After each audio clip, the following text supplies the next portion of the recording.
Decentralise finance crypto காயின்ஸுக்கும் decentralise exchange crypto காயின்ஸுக்கும் என்ன வித்தியாசம், அது ரெண்டுக்கும் இடையிலான வித்தியாசம் என்ன? உங்களோட கொஸ்டின் பார்த்தீங்கன்னு சொன்னால் காருக்கும் டெஸ்லாக்கும் இடையிலான வித்தியாசம் என்னன்ற மாதிரி இருக்குது.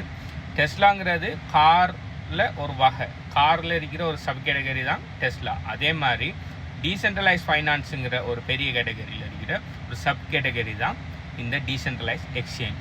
முதலாவது டீசென்ட்ரலைஸ் ஃபைனான்ஸ் வழங்கணும்னு சொன்னால் உங்களுக்கு சென்ட்ரலைஸ் ஃபைனான்ஸ் என்னென்னு வழங்கணும். சென்ட்ரலைஸ் ஃபைனான்ஸுண்டா என்னன்னு சொன்னால் ஃபைனான்ஸ் தேவைகளுக்காக நம்ம பாவிக்கிற விஷயங்களை ஒரு தனிப்பட்ட கம்பெனி அப்படி இல்லாட்டி ஒரு தனிப்பட்ட ஆர்கனைசேஷன் அப்படி இல்லாட்டி ஒரு தனிப்பட்ட நாடு கண்ட்ரோல் பண்ணணும்னு சொன்னால் அது சென்ட்ரலைஸ் ஃபைனான்ஸ். உதாரணத்துக்கு பேங்க்ஸ் எடுத்துக்கிட்டிங்கன்னு சொன்னால் பேங்க் ஒரு சென்ட்ரலைஸ் ஃபைனான்ஸ். பேங்குங்கிறது ஒரு தனிப்பட்ட ஒரு ஓனர் இருப்பாங்க, ஒரு போர்ட் ஆஃப் டைரக்டர்ஸ் இருப்பாங்க, ஒரு கம்பெனி உண்டு, அதை கண்ட்ரோல் பண்ணும். அதே மாதிரி சென்ட்ரல் பேங்க் எடுத்துன்னு சொன்னால் ஒரு நாட்டை கவர்மெண்ட் கண்ட்ரோல் பண்ணும். இந்த பேங்க்ஸில் நிறைய சர்வீஸ் ப்ரொவைட் பண்ணுவாங்க. ஓகே, நீங்கள் பணத்தை வைப்பில் இடலாம், சேமித்து வைக்கலாம், கடன் வாங்கலாம், அடுத்தது கடன் வாங்கின கடனை திருப்பி கொடுக்கலாம். அப்படி நீங்கள் திருப்பி கொடுக்கக்குள்ள அதுக்கு ஒரு இன்ட்ரெஸ்ட் வந்து போடுவாங்க. அதே மாதிரி ஒரு பேங்க்லேருந்து இன்னொரு பேங்க்குக்கு மணியை ட்ரான்ஸ்ஃபர் பண்ணலாம். அதே மாதிரி ஒரு நாட்டிலேருந்து இன்னொரு நாட்டுக்கு பணத்தை பேங்க்கு கூட ட்ரான்ஸ்ஃபர் பண்ணலாம். இதை மாதிரியான நிறைய சர்வீஸ்களை பேங்க்குகள் ப்ரொவைட் பண்ணுவாங்க.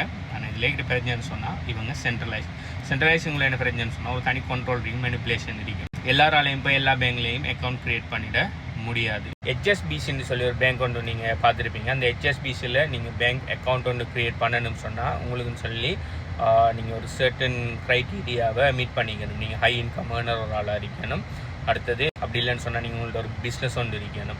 அதே மாதிரி இப்போ நீங்கள் அமெரிக்கன் எக்ஸ்பிரஸ், நேஷன் ட்ரஸ்ட்டில் அநேகமாக எல்லாருமே பேங்க் திறக்கலாம். ஆனால் நேஷன் ட்ரஸ்ட் பேங்க்கில் இருக்கிற அமெரிக்கன் எக்ஸ்பிரஸ் கிரெடிட் கார்டு எடுக்கிறேன்னு சொன்னால் அதுக்குன்னு சொல்லி ஒரு சர்டன் க்ரைட்டீரியாஸ் இருக்குது. நீங்கள் ஃபாரினில் கூட அமெரிக்கன் எக்ஸ்பிரஸ் எடுக்கிறேன்னா உங்களுக்கு கிரெடிட் ஸ்கோர் எல்லாம் கூடுதலாக இருக்கணும். ஓகே, குட்டு கூட காணாம், லைக் பெஸ்ட்டில் இருக்கணும். ஓகே, மற்ற லெவலில் இருக்கணும். அப்படி இருக்கக்குள்ளே தான் நீங்கள் சர்டன் விஷயங்களை இந்த சென்ட்ரலைஸ் ஃபைனான்ஸில் எடுக்கலாம். ஏன்டா ஒரு கண்ட்ரோலுக்குள்ளே வச்சுருக்காங்க. அதே மாதிரி அவங்க நினைச்சா மேனிப்புலேட் பண்ணலாம், டபுள் ஸ்பெண்ட் பண்ணலாம், உள்ளுக்கு ஃப்ராட் வேலை பார்க்கலாம். பேங்க் அக்கௌண்ட் ஒன்றே இல்லாமல் ஃபேக்காக பேங்க் அக்கௌண்ட்டுகள் ரன் பண்ணி அவங்க நிறைய ஸ்கேம்கள் செய்யலாம். அடுத்தது மணி பிரிண்ட் பண்ணலாம். அவங்களுக்கு நினைச்ச மாதிரி எந்த பேக்கப்பும் இல்லாமல் மணியை பிரிண்ட் பண்ணி தந்தாலும் போல இன்ஃப்ளேஷன் அது இதுன்னு நிறைய பிரச்சனைகள் போயிட்டு இருக்குது. அடுத்தது நீங்கள் வெளிநாட்டு பணம் அனுப்பக்குள்ள 7-8 பிஸ்னஸ் டேஸுக்கு பிறகு தான் பணம் அனுப்புவோம்னு சொல்லலாம். அதே மாதிரி வெளிநாட்டுக்கு பணம் அனுப்புவக்குள்ள எல்லாராலையும் வெளிநாட்டு பணம் அனுப்ப எல்லாம் படிக்கிற விஷயம் ஸ்டடி பர்பஸுக்கான மட்டும்தான் நாங்கள் பணம் அனுப்ப விடுவோம்னு சொல்லி கண்ட்ரோல் பண்ணலாம். அதே மாதிரி அப்படி அனுப்பக்குள்ள 1%,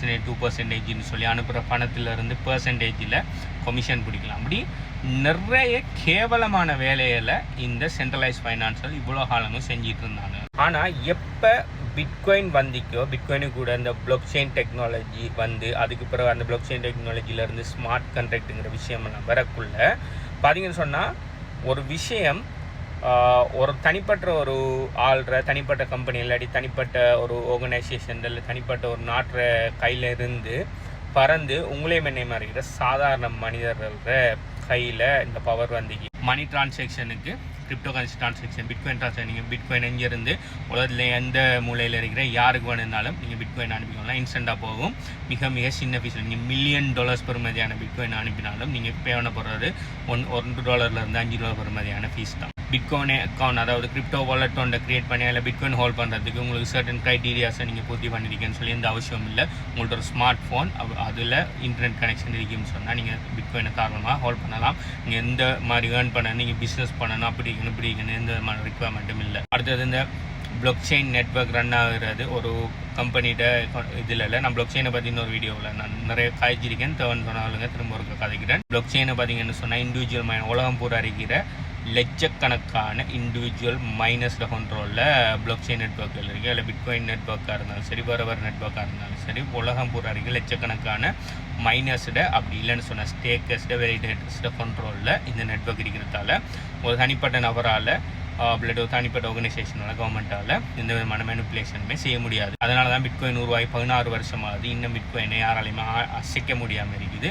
பிட்காயின் பார்த்தீங்கன்னு சொன்னால் கிட்டத்தட்ட $1 விட குறைய இருந்தது. இன்றைக்கு பார்த்தீங்கன்னு சொன்னால் $100,000 தாண்டி போயிட்டுருக்குது. அதே மாதிரி கடன் கொடுக்குற ஓகே, நீங்கள் பத்திரமா இருக்கேன்னு சொல்லி பேங்கில் போய் சேமித்து வைக்கிங்க பணத்தை, அதுக்கு உங்களுக்கு இன்ட்ரெஸ்ட் தர மாதிரி ஒரு சின்ன ஒரு அமௌண்ட்டு தந்துட்டு அது இன்ஃப்ளேஷனை விட குறையத்தான். ஓகே, தந்துட்டு அந்த பணத்தை என்ன செய்யறானாலும் மாறி கடன் கேட்டு வராக்களுக்கு லோனாக கொடுக்கணும். Car loan, housing loan, personal loan சொல்லி லோனாக கொடுத்து அந்த லோன்லேருந்து இன்ட்ரெஸ்ட் ஏர்ன் பண்ணுறாங்க. 10% இன்ட்ரெஸ்ட் ஏர்ன் பண்ணால் அவங்களுக்கு 1% கூட அந்த உங்களோட பணத்தை கொடுக்குறதுக்கு இன்ட்ரெஸ்ட் கொடுக்கல. அது மட்டும் இல்லாமல் பேங்கில் இல்லாத பணத்தை ஒன்று லோன் பண்ணலாம். அதாவது 1:10ங்கிற ரேஷியோவில், அதாவது பேங்கில் டோட்டலாக $100 நீங்கள் இப்போ இன்வெஸ்ட் பண்ணுவீங்கன்னு சொன்னால் அந்த $100 ஜஸ்ட் $10 மட்டும் வச்சு போட்டு மிச்சம் இருக்கிற எவ்வளோ $90 ஆக்களுக்கு அவனை லென் பண்ணி இது செய்யலாம். என்ன லாபம் பார்த்துருப்பானால் உங்களோட பணத்தை $10 மட்டும்தான் உள்ளே வச்சுருப்பானல். ஓகே, அதான் ஃப்ராக்ஷனல் பேங்க் சிஸ்டம்ன்ற ஒரு விஷயம் வந்து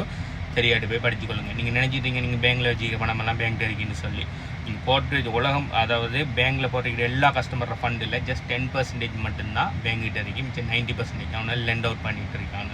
லெண்ட் அவுட் பண்ணி பணம் மேக் பண்ணிட்டு இருக்காங்க, மனிப்புலேட் பண்ணிட்டு இருக்காங்க. நீங்கள் மடத்தனமாக போய் அவனோட பணத்தை கொடுத்து போட்டு பார்த்துருக்கீங்க. ஆனால் அந்த லெண்டிங் அண்ட் பரோவிங் டீசென்ட்ரலைஸில் ஸ்மார்ட் கான்ட்ராக்டில் வச்சிருக்காங்க ஆவே கம்பவுண்டுங்கிற பிளாட்ஃபார்மில். இதில் பார்த்தீங்கன்னு சொன்னால் உங்கள்கிட்ட எக்ஸ்ட்ராவாக கிரிப்டோ வரைக்கும்னா அதில் போய் நீங்கள் கொடுக்கலாம். யாருக்கு நான் கிரிப்டோ தேவைன்னு சொன்னால் அவங்க வந்து உங்களோட கிரிப்டோ வாங்கிட்டு போய்போட்டு திரும்ப அந்த கிரிப்டோ உங்கள்கிட்ட தந்துட்டு அதுக்குரிய இன்ட்ரெஸ்ட்டை உங்கள்கிட்ட தந்துட்டு போவாங்க. இப்படி சென்ட்ரலைஸ்டாக இருக்கிற அதே மாதிரி இன்னொரு முக்கியமான உதாரணம்னா இப்போ பைனான்ஸ், ஹூபி போன்ற சென்ட்ரலைஸ் எக்ஸ்சேஞ்சில் பார்த்தீங்கன்னு சொன்னால் அவனோட கஸ்டடியில் எல்லாரும் கிரிப்டோ வச்சிருக்காங்க. நிறைய சென்ட்ரலைஸ் எக்ஸ்சேஞ்சில் ஃபெயிலியர் ஆகுது, FTX கொலாப்ஸ் ஆகிக்குது. அதே மாதிரி நிறைய சென்ட்ரலைஸ் கிரிப்டோ எக்ஸ்சேஞ்சில் சும்மா இந்த மாதிரி அந்த நாட்டில் நீங்களுக்கு சர்வீஸ் கொடுக்கலான்னு சொல்லி வழியால் போகிறது, பிரச்சனை வருது, உங்களோட அக்கௌண்ட்டை ஃப்ரீஸ் பண்ணுறது, நிறைய பிரச்சனைகள் பண்ணுவாங்க. என்ன அவனோட கண்ட்ரோலில் இருக்கிறதால அடுத்தது நீங்கள் சென்ட்ரலைஸ் எக்ஸ்சேஞ்சில் வைக்கிற பணம் அது உங்களோட ஓகே அவனோட கண்ட்ரோலில் இருக்குது. ஏன்னா அந்த வாலெட் கீ அவனோட இருக்குது. ஆனால் அதே இது டீசென்ட்ரலைஸ் எக்ஸ்சேஞ்சில் நீங்கள் பணத்தை வைப்பீங்கன்னு சொன்னால் உங்களோட Web3 வாலெட் மூலமாக தான் நீங்கள் டீசென்ட்ரலைஸ் எக்ஸ்சேஞ்சில் நீங்கள் ஒரு கிரிப்டோ மாற்றுற விற்கிற எல்லாத்தையும் செய்கிற அது முடிய உங்களோட கிரிப்டோ உங்களோட Web3 வாலெட்டுக்குள்ளே தான் இருக்கும். உங்களோட Web3 வாலெட்டுக்குள்ளே இருக்கக்குள்ள உங்களோட கண்ட்ரோலில் இருக்கும். அந்த வாலெட் யாரோ கஸ்டோடியில் இருக்குன்னு சொன்னால் உங்களோட ஓன் கஸ்டோடியில் இருக்கும். ஸோ இன்னொரு ஆள்கிட்ட மேனிப்புலேஷன் இருக்காது. அதாவது இதில் பேசிக் விஷயம் என்னென்னு சொன்னால் சென்ட்ரலைஸ்டாக இருக்கிற தனிப்பட்ட ஒரு குறிப்பிட்ட நபர்கள்ட்ட இருக்கிற கண்ட்ரோலை எடுத்து உலகம் பூரா இருக்கிற உங்களே மாதிரி சாதாரண ஆட்களோட கையில் சார்ந்த ஒரு விஷயம்தான் இந்த டீசென்ட்ரலைஸ்ட் ஃபைனான்ஸ். அதை ஃபைனான்ஸில் செய்கிறதால டீசென்ட்ரலைஸ்ட் ஃபைனான்ஸ்னு வரும். அதில் ஒரு பார்ட் தான் இந்த டீசென்ட்ரலைஸ்ட் எக்ஸ்சேஞ்ச். இப்போ நீங்கள் கேட்டுக்கிற கிரிப்டோ கரன்சியை பற்றி இப்படி உருவாக்கப்பட்ட பிளாட்ஃபார்ம்கள் இருக்குது தானே. இப்போ லெண்டிங் அண்ட் பரோவிங் ஆவே கம்பவுண்டுன்னு சொல்லி பிளாட்ஃபார்ம்கள் இருக்குது. டீசென்ட்ரலைஸ் எக்ஸ்சேஞ்சுக்கு பேன்கேக் ஸ்வாப், சூசி ஸ்வாப்னு சொல்லி நிறைய டீசென்ட்ரலைஸ் எக்ஸ்சேஞ்சுகள் இருக்குது. அதே மாதிரி ஸ்மார்ட் கான்ட்ராக்டுக்கு எத்தூரியம் ஸ்மார்ட் கான்ட்ராக்ட், சொலனாட பிளாக் செயின் அப்படி இப்படின்னு சொல்லி பிளாக் செயின்கள் நிறைய விஷயம் இருக்குது. அதுக்குள்ளே ஸ்மார்ட் கான்ட்ராக்டுகள் நிறைய விஷயங்கள் இருக்குது. இப்படி சென்ட்ரலைஸ் ஃபைனான்ஸில் இருக்கிற விஷயங்களை பிரச்சனைகளை சால்வ் பண்ணி உருவாக்கப்பட்ட டீசென்ட்ரலைஸ் ஃபைனான்ஸுகளில் நிறைய பிளாட்ஃபார்ம்கள் இருக்குது. அந்த பிளாட்ஃபார்முகள் அவங்களோட ஓன் டோக்கன் எல்லாம் அவங்களோட ஓன் கிரிப்டோ கரன்சியில் போட்டிருப்பாங்க. அதுகள் தான் அந்த டீசென்ட்ரலைஸ் ஃபைனான்ஸோட கிரிப்டோ கரன்சிகள்.